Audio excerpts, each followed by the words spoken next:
This is the plaintiff, Quinte Howard.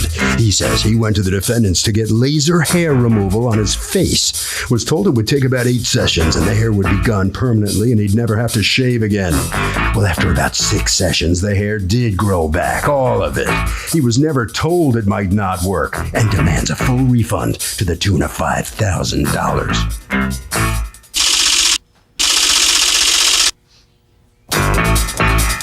This is the defendant, Jim Pinkenberg.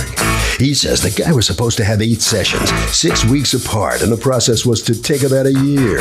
He was told that different people react differently, and there's a chance the hair can grow back. He knew the risks full well, and the way his body reacts is really out of their hands because no guarantees were ever made. He's accused of not zapping correctly.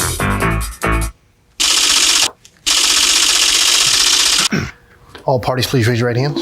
Welcome back to the People's Court. Next case on the docket. The plaintiff got laser hair treatment for his face and says it didn't work. But the defendant says the plaintiff went into it eyes wide open and there were no guarantees. It's the case of my stubble broke my bubble. Thank you, Douglas. You're welcome. Okay, is it Quinte? Quinte. Quinte Howard, you are suing Vada. Is it Vada? Vada. Vada Spa, owned here by and represented here by Mr. Pinkenberg. You are the owner?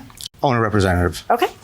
For $5,000 that you want returned to you, most of that punitive damages and $1,100 and some change that you paid for hair removal that did not work. Yes, Your Honor. What happened?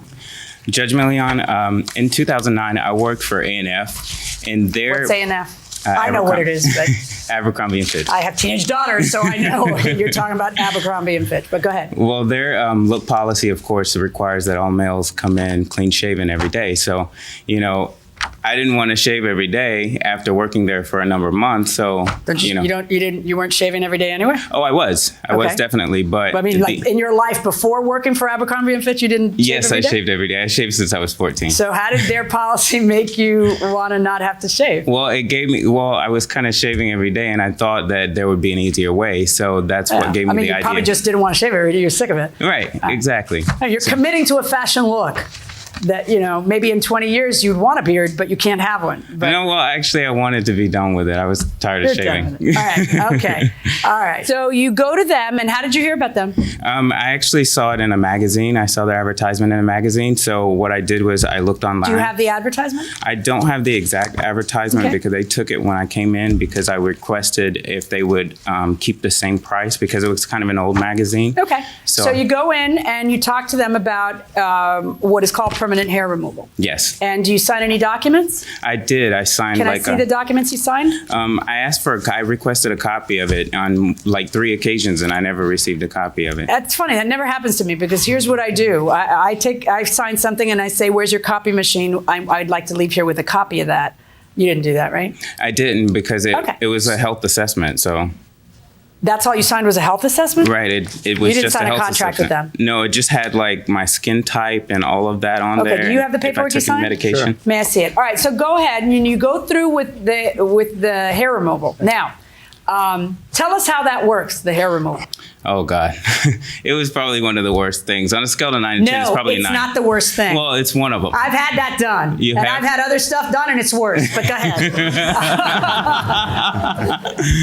But on a scale of 1 to 10, it was probably like an 8 or a 9. On a scale of 1 to 10, it's probably like an 8 or a 9. Yeah, I'll give you that. Okay. So tell me what I know what they do, but tell us how. Well, basically, they give you it's like this little gun that they have, and they pulsate it on your skin, and it basically burns. Right, it zaps the follicle, each follicle. Okay. Yeah, and from one side to the other. Mr. Pinkerton, tell me, like, can you tell me like how it works? Like, what is it that causes it to work? What are you shooting in there? Well, it's a laser. Right.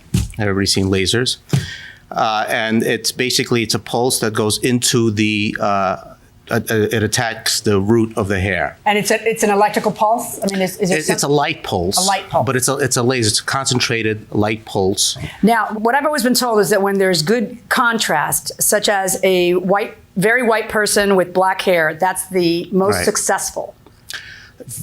There's for one of the laser wavelengths, and that's I believe the Alexandrite. Is that it?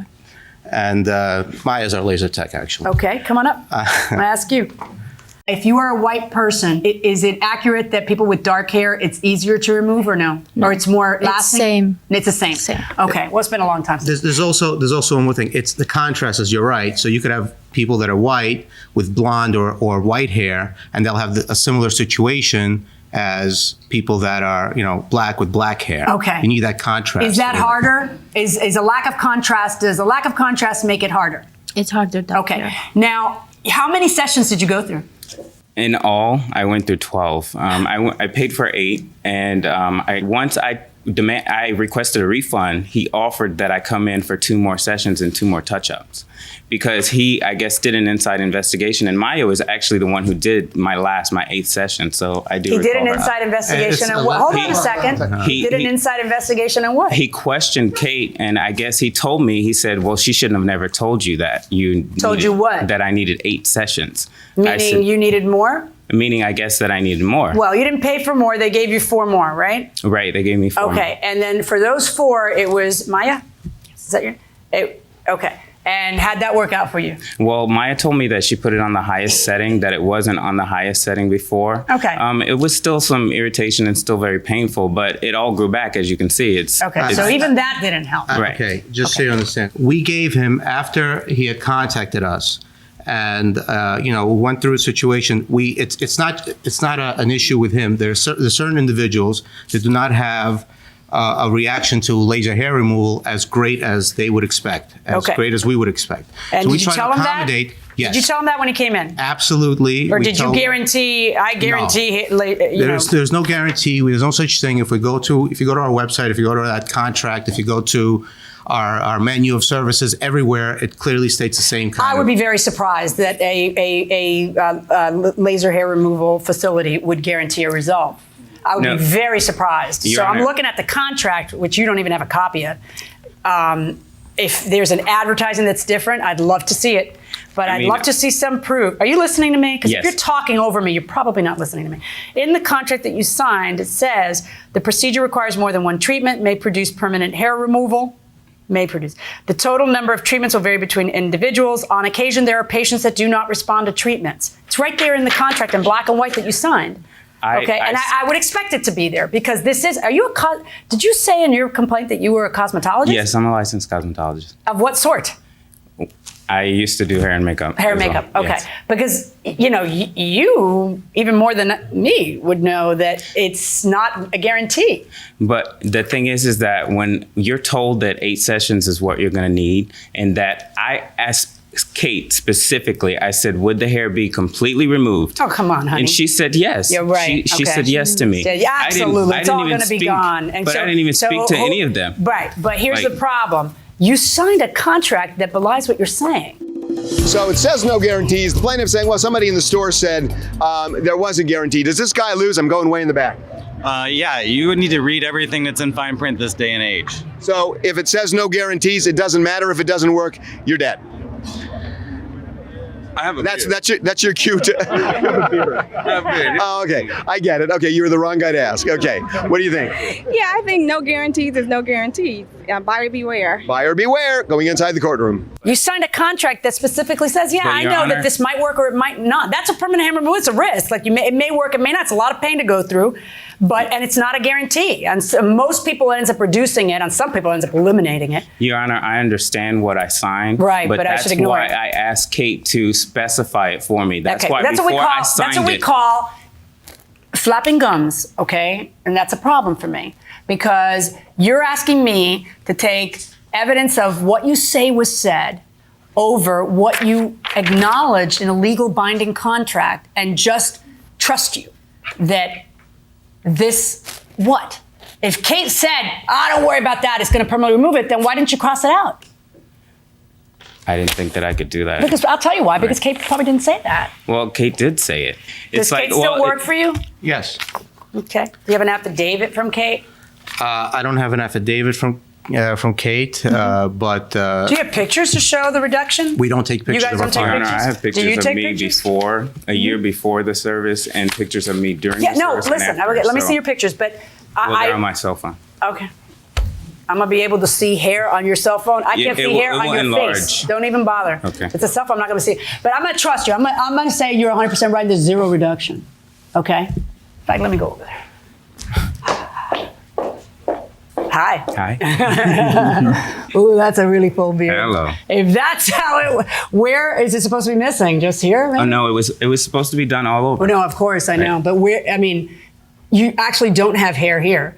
Oh Is no, that like I'm just not supposed to have you're hair. not. Did No. you shave that part and you didn't shave the rest of it? I mean, No, obviously you gave me a little hair there to give me the full Monty, No. and that's fine. No, I shaved a little bit up here and a little bit here, but it's normally just a little stubble here. Right. It's not really that much. It definitely didn't work on you. But the question is there a breach of contract on their part or isn't there?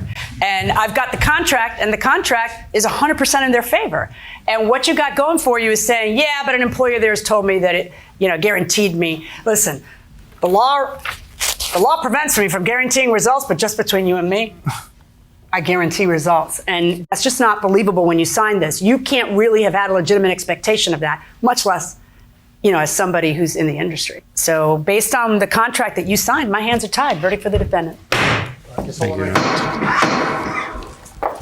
See what the plaintiff has to say coming out on the losing end. A contract is a contract, and there it was in black and white. What's your reaction? It is what it is. I think that when you make a promise to someone, whether it's in writing or not, and you change the contract, I think when you make a promise, it's a promise. I Yeah, promise but that's to not pay. evidence in court. It's not evidence in court, but you know what? She didn't appear in court either, to stand against what she said to me. So it looked like I was just making it up. Well, you should, if someone promises you that, you should get that in writing as part of your Absolutely. contract. It's a learning lesson. Well, was it worth it? At least you got the judge It was to worth stroke your chin. It was worth it. All right, head right around the corner, right this way. And all right, come on in here. And has this ever happened before? The fact that people did not get a reduction that they expected, yes, it has happened. But I believe that he did have a reduction from when he came in to where it is today, but it's not at the level that he's expecting. Have you ever been sued over this before? We have not been sued over this. Is there any chance that the person working for you would make a promise like that to him that it No, would be permanent? they all understand what they're doing, and they all understand what it means. A person is coming in. If they're promising something, it has to be written in writing. What do you think, Harvey? If you got a contract that says one thing and an employee tells you orally another, what they say doesn't count. That will do it for this case. Litigants for the next case on the way into the courtroom right now.